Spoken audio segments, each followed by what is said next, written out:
What would you do if you didn't do jiu-jitsu? What would the other pathway be? Are you only probably be dead right now or in jail, or I might be 400 pounds. You've seen how much cake I've been eating this week.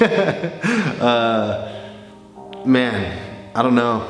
I don't know what I would be doing. I would like to think that I would be able to put my time and energy into anything and become successful. But I don't know. You never know.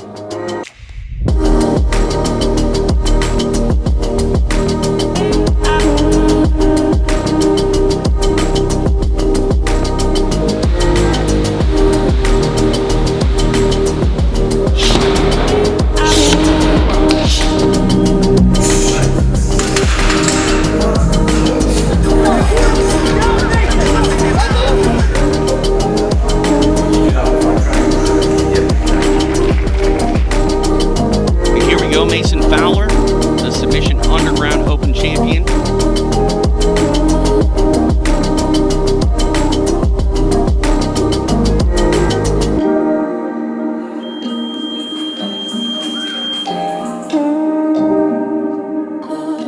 Yeah, I started playing rugby when I was like 17, my senior year of high school. And at that point, I was a huge fan of MMA. I was watching like Anderson Silva and, you know, all the old school UFCs. And I actually got into rugby just to kind of like get me into shape. I figured I needed to get in shape before I went to the UFC. And then, yeah, I started training at an MMA gym when I was 18 and had 8 fights. Eventually decided it's probably not smart to be getting hit in the head every day. And that took me to transitioning into jiu-jitsu.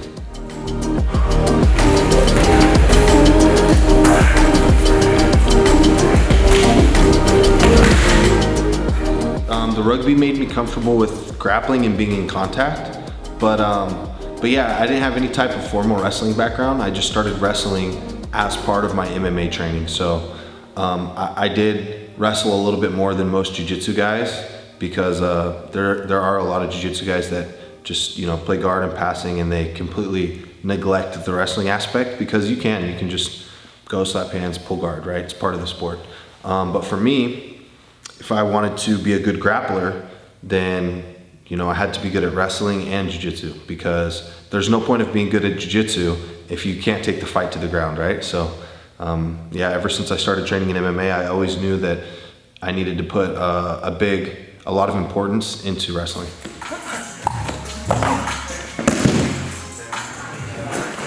Most jiu-jitsu guys don't have very good wrestling, you know? So. Yeah, you definitely need both. It was about 5 years of being a full-time MMA fighter. I had 6 amateur fights and I had 2 pro fights. My last pro fight was with Bellator MMA. And it was after that fight that I took a long time off. I had about 6 months off due to a concussion. I had like long-term concussion symptoms. And after that, I had a lot of time to think. You know, I had 6 months off of training, and I just decided that you know, I wanted to make sure that I was setting myself up for later in life. And the problem with MMA is that once you're done fighting, there's not a lot to fall back on. So I had pretty much skipped going to college and having a career in order to pursue a career as a full-time fighter. And if I had to stop due to, you know, concussions or other injuries, I wouldn't have any type of career to fall back on. And that was my biggest fear. So in my head, I was thinking, you know, I should stop now. I recovered from this concussion problem. I should stop now and go into jiu-jitsu, so that way I can earn my black belt, and then I'll be able to open up a school one day. So I was thinking of, you know, setting myself up for the future. I really wasn't even planning on competing. That's the funny thing. I didn't know there was like jiu-jitsu was its own sport. I thought that everyone that was doing jiu-jitsu was trying to get into the UFC, right? So yeah, luckily, I'm really happy that things worked out the way they did, because as soon as I started to get to a high level in jiu-jitsu, the sport has been simultaneously just blowing up. So it's all worked out so far.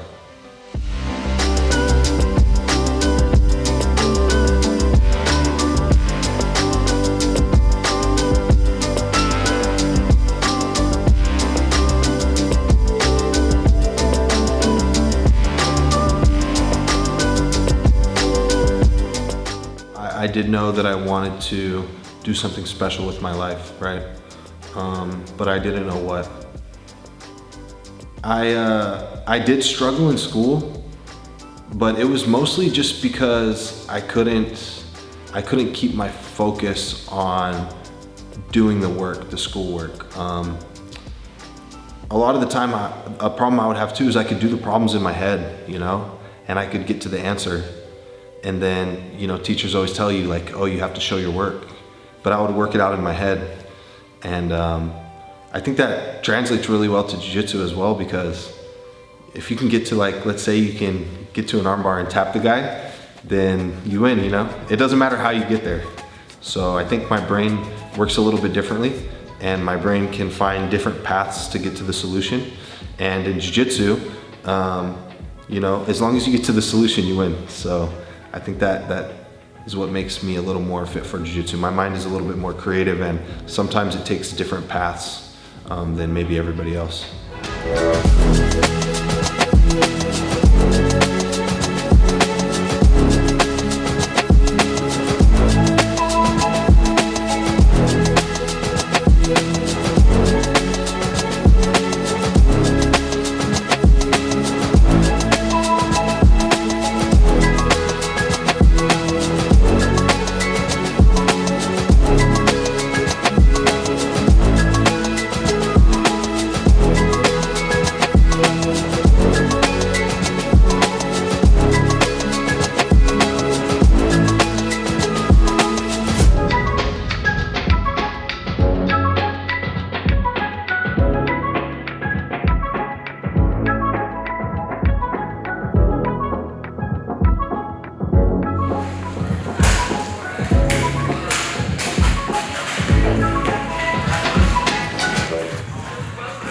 Is how deep it should be is your hand could go straight up against his face.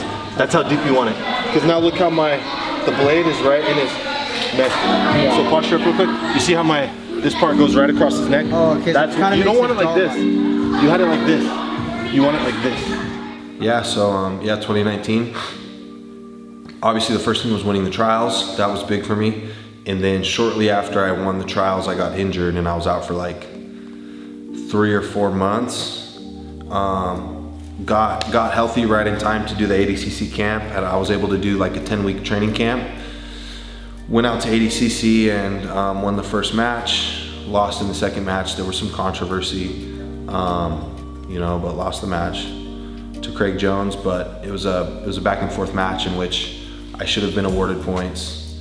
And you know, people were so surprised because I was one of the lowest seeds in the bracket and Craig was the #1 seed. And we had a really good back and forth match where he was able to catch me in the last minute. And I did get a little bit of exposure. People were kind of saying, oh shoot, who's this guy, you know? But at the end of the day, I still lost, right? So I was pretty heartbroken after that, just because I felt like, you know, I was right there. I was like, almost beat the #1 seed, right, in the bracket. And that really kind of like lit a fire up under me. And it gave me a lot of motivation too, letting me know that I could compete at that level and I could win at that level, you know, and I could be the best in the world. And before that, I had never been exposed to that experience. So, you know, before that, I wasn't really sure if I could be the best in the world. And, you know, I just kept training, kept thinking like, you know, there's gonna be some opportunity open up. I had something in the back of my mind, you know? And then all of a sudden, 3 weeks out from the Submission Underground tournament, someone messaged it to me and said they had a spot open, and I jumped in, ended up, you know, winning that. I got the shot at Craig, ended up beating him controversially in the first match, so, you know, it was only fair that I got a controversial win back over him. Ended up beating him in the rematch, and then after that, I just went on a pretty good run on Submission Underground. I had a lot of matches with a lot of high-level names. I got a lot of exposure. I had matches with Vinny Magalhaes, Ryan Bader, Satoshi Ishii, Kyle Chambers, Ritchie Martinez, Gabriel Checco. I had a bunch. I had 9 title defenses in that time. And, you know, just kept competing, competed in the gi, did the Pan Ams in the gi.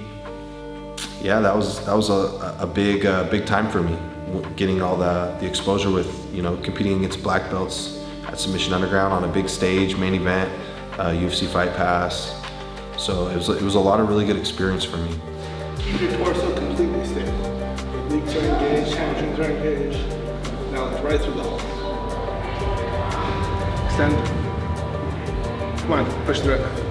My name's Jake Benson. I do a lot of performance enhancing all over the place. I work in football, powerlifting, bodybuilding.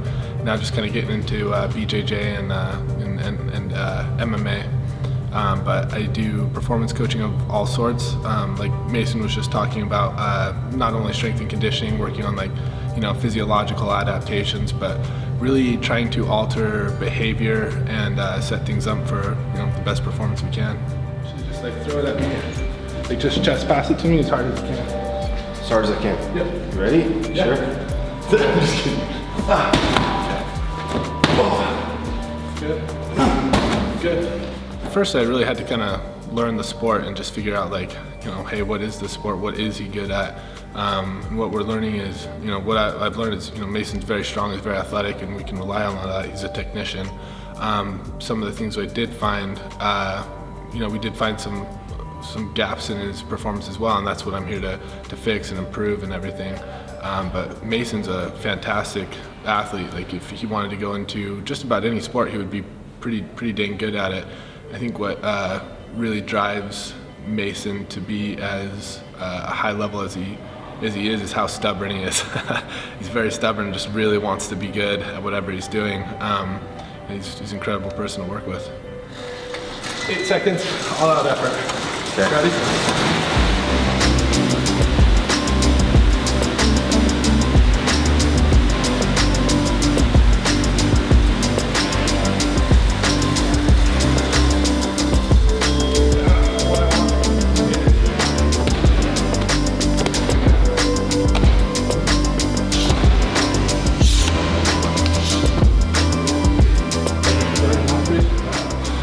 Now recover as much as you can. We're gonna go a couple rounds of just that. Okay, ready?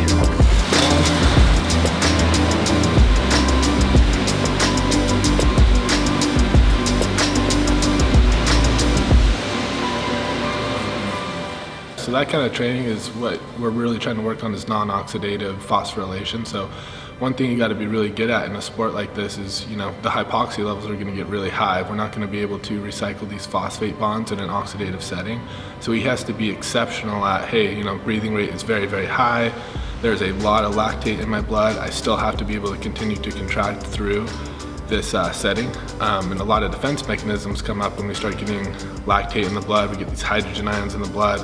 Your ability to contract the tissue becomes almost impossible as these defense mechanisms get higher and higher. So we're training him through that, teaching him, hey, respirations are high, we still got to be powerful, we still have to have a very attentive motor cortex that can still fire and be able to receive all this feedback. So that's a lot what we're working on, is being able to have a very high force production even with a very high hypoxia. All right, you ready? Yeah. Oxygen deprivation. Okay. Ready? Yeah. Just about power, I don't care about anything else.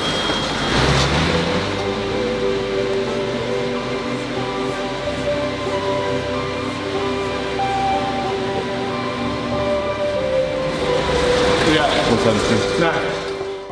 I thought he was a strength and conditioning coach, but we've been doing more of, I would call it a sports performance coach. We're focusing on an array of things, but balance, vision. There's a lot more to being an athlete than just being strong and being fit. So yeah, I thought we were going to come in and throw around some weights and do some sprints, and we're doing some of that stuff, but it's a lot more sport specific. And yeah, I've been feeling great since he's been here. It's really fun. I love it. It sucks, but yeah, I always feel nice after. it's the best thing for grappling. It's like I think it's just about for everything. for everything. Yeah. So we use it. Well, in a sport like BJJ, when there is going to be a lot of hypoxia, there's going to be a lot of, you're just going to get breathing really hard. We always want to set that up with some kind of VEGF stimulation. We dilate the blood vessels, and we're just kind of preparing the body metabolically. And once you're set up that way, we just want to do some kind of movement prep and just prepare the body as far as like, hey, these are the movements that we're going to be going through. This is how to set it up, and whatnot. So after doing an assessment with Mason, we did some really specific things for him. But in general, like, just, you know, we just got on an assault bike, did some deep nasal breathing, just nice and slow, sped that up, got a very mild amount of hypoxia, so we could induce this HIF, and then a VEGF response opens up the blood vessels, and now he's like metabolically prepared for that. That's going to help a lot, just preventing injuries. Got some vision stuff to work on. We'll get some really cool tools for it. Yeah. Actually have some really awesome stuff. That's sweet. It's crazy what you've been able to do with the way your body is right now. I mean, it's a grind, bro. I definitely feel it. And when someone tells me like something's wrong, I'm like, yeah, that makes sense, because training sucks, bro. Yeah, it's impressive. What are the things that are wrong with you right now? Like, Oh, actually, this texted a big thing to you. He texted me, a short novel. Yeah. It's what we call AIC disruption. It's anterior-interior chain disruption. A lot of things. It's we could call it like a posture and a respiration issue. It's causing all sorts of imbalances, but basically, like, he is favoring one side so bad. We have a vision issue where we have his right peripheral is basically not even active.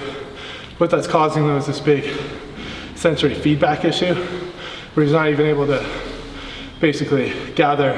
His kinesthetic awareness is very low. He's not able to gather and sense the world around him correctly. So he's kind of like half a frame behind everybody else, but still able to wrestle, like grapple as well as you can. It's phenomenal. Like this and these ones.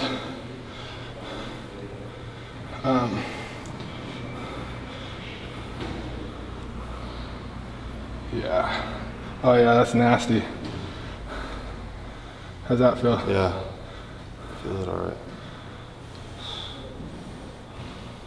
So just breathe through it. Not gonna apply any more pressure. Do you ever like wear a fitness watch? No, but I have a Whoop at my house, but I don't wear it much anymore. But I can. I bet your HRV is trash. Yeah, we can do face releases. We'll release the trap and neck. We'll set his ribs back after this. Won't release your foot. I think you're gonna feel really awesome. Yeah, definitely the preparation is the number one thing that will give you the confidence before competition.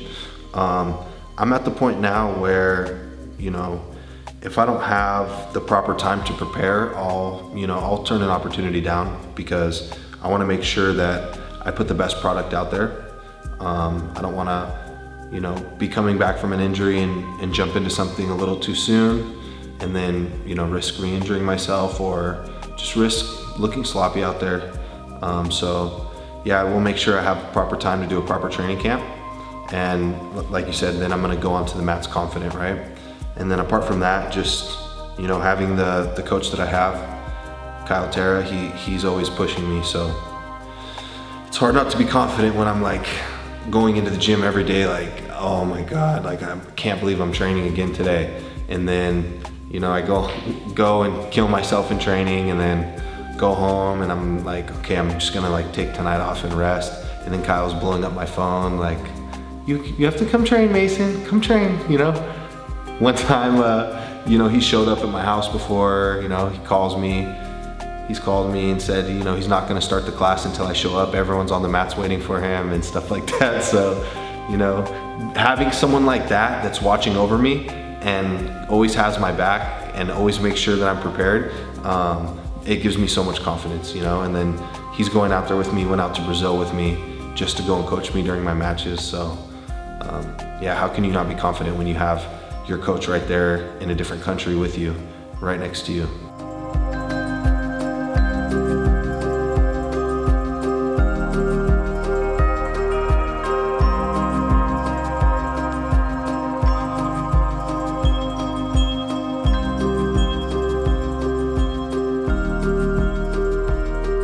Hello everyone. I want to let you all know about my new YouTube and Patreon membership pages.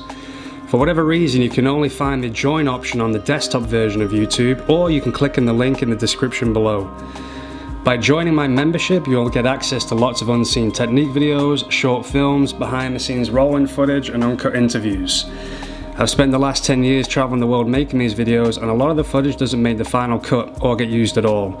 So I thought it would be a really cool idea to upload all of this archived B-roll onto my YouTube membership and Patreon page.